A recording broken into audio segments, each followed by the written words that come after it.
Faire plus de 5000 $ tous les mois avec les profits en futur, c'est possible.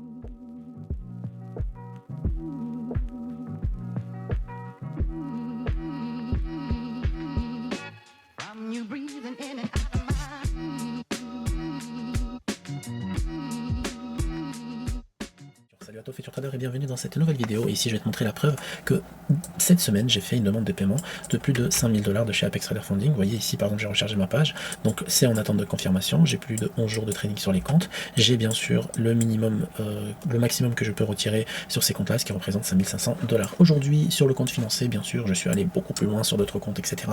J'ai fait plus de 1000 $ de profit tout cumulé. Alors ces trois trades là, ces trois comptes là, je les ai tradés en live trading avec les membres de la salle des marchés. Sinon, le reste, je les ai fait tout seul après ma session, une fois que le live trading était terminé. Donc, je vous montre rapidement sur le Discord. Donc, on a vraiment pas mal de retours. Par exemple, Victor, que lui, il a fait 142. Aujourd'hui, Olivier a validé un challenge avec le Pro Challenger. FIFA Puck, hier, il a fait plus de 643. Ici, rapidement...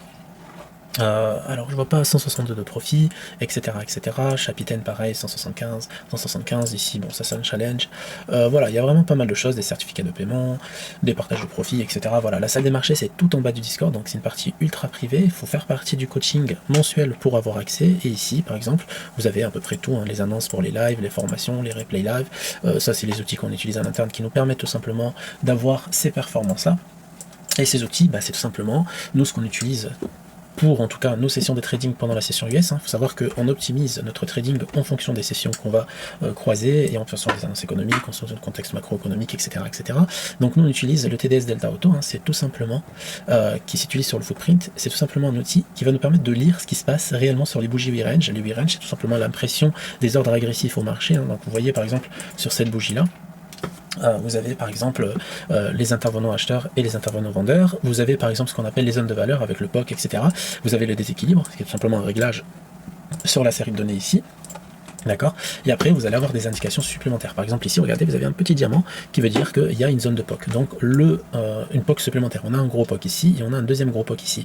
Alors, le deuxième gros POC, bien sûr, il ne va pas s'afficher parce qu'en fait, il est calculé par l'outil que nous on utilise. Et là, par exemple, ici, vous avez ce qu'on appelle le PW qui a été rajouté, qui est tout simplement un POC on the week. D'accord. Un POC assez intéressant on the week avec un déséquilibre ici. Donc, ce qui fait que c'est très très pertinent. Là, on a 4 indications sur la bougie, ok. On a le ZAR qui veut dire bah, c'est une zone d'absorption avec un rebond, ok. Donc c'est un langage qu'on a développé en interne pendant le live trading.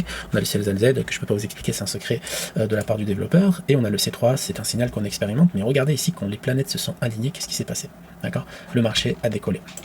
Donc voilà, on utilise des zones assez intéressantes, ok. Vous avez ce qu'on appelle les zones d'absorption.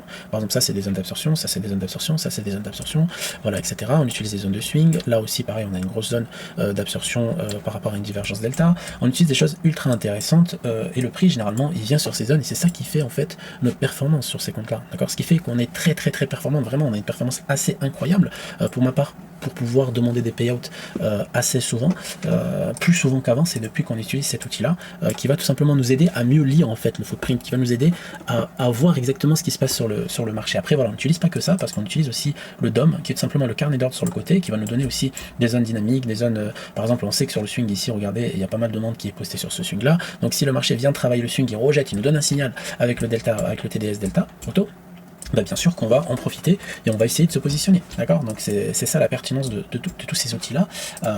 Je vais vous montrer autre chose aussi, hop.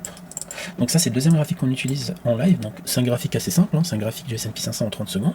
Là on voit les bougies normales, sauf que sur ce graphique là il y a ce qu'on appelle déjà, il y a les voies order flow, donc de la session Globex et de la session cash, ok. Comme ça on voit un peu comment le marché réagit sur ces zones là. Par exemple regardez, on arrive sur la VWAP cash ici de la session US, ok, sauf qu'il n'y a pas de level algorithmique. Après en fait on a tous les niveaux algorithmiques qui se dessinent automatiquement, d'accord. On a tous les niveaux algorithmiques et à chaque fois le marché il peut venir sur ces niveaux là, et des fois les niveaux algorithmiques ils sont accompagnés de zones de liquidité, hein, d'absorption, de rebond, de divergence, etc. Des zones en fait ultra concrètes parce que ça se lit dans le carnet et une fois que c'est exécuté on aura ces zones. C'est à peu près comme le bookmap en fait que vous pouvez voir où il y a des zones de liquidité. Bah c'est pareil, il va vous afficher que là il y a quelque chose d'intéressant, là il y a quelque chose d'intéressant, là il y a quelque chose d'intéressant. Vous voyez là on a une grosse zone de vente, etc., etc.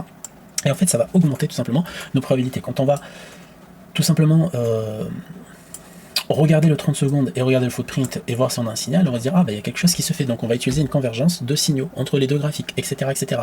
Donc là par exemple, pour vous faire simple, ici regardez, hop on a une belle bougie de rejet avec une grosse zone de valeur ici, et comme par hasard ça se trouve sur la VWAP cache en fait tout simplement, d'accord. Donc on peut peut-être réfléchir à une exécution au marché, etc. etc. en fonction du contexte de marché. Après on regarde aussi autre chose, d'accord, c'est-à-dire que on fait quand même une petite préparation technique sur le volume profile et sur le market profile. Donc c'est des choses qui semblent ultra complexes, mais c'est tout con, c'est tout bête, c'est vraiment tout le monde qui peut y arriver. Ici tu vois une zone, tu la traces, tu dis peut-être que le marché peut venir la chercher, d'accord. Ici tu vois une zone, tu la traces, tu peux dire peut-être que le marché va venir la chercher, etc. etc. Donc c'est beaucoup plus développé en interne, hein, quand on est pendant les live trading, quand il y a des questions-réponses, on y répond, etc. etc.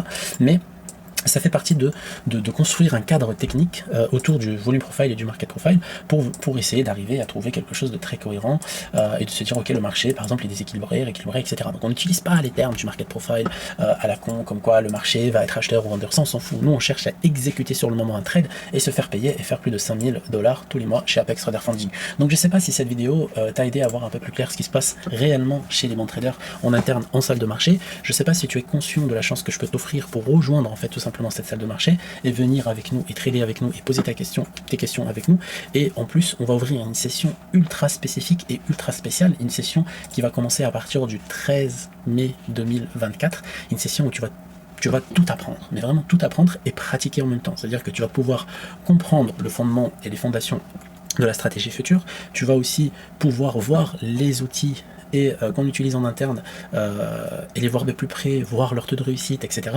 Et bien sûr me voir trader tous les jours en live avec les membres de la communauté. Donc voilà, si tu veux les mêmes résultats, ok, tous les jours, donc moi j'ai un objectif moyen entre 500 et 1500 $ par jour, donc si tu fais des résultats à peu près de 500 $ par jour pour essayer de faire les 5000 $ par jour, les places sont ouvertes et elles sont limitées, donc j'espère te voir de l'autre côté. Si cette vidéo t'a plu, n'hésite pas à mettre un petit like et un petit commentaire, on se retrouve de l'autre côté pour le coaching et le suivi.